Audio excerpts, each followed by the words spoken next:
napakadami pang sampol. Kita ko sa inyo.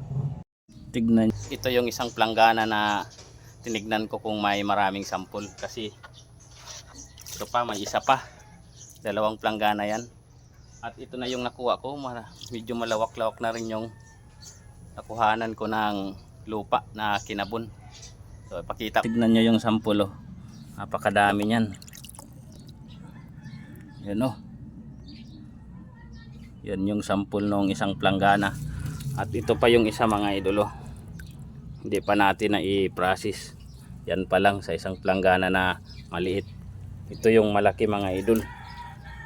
Yan oh. Daming sampol. Yan.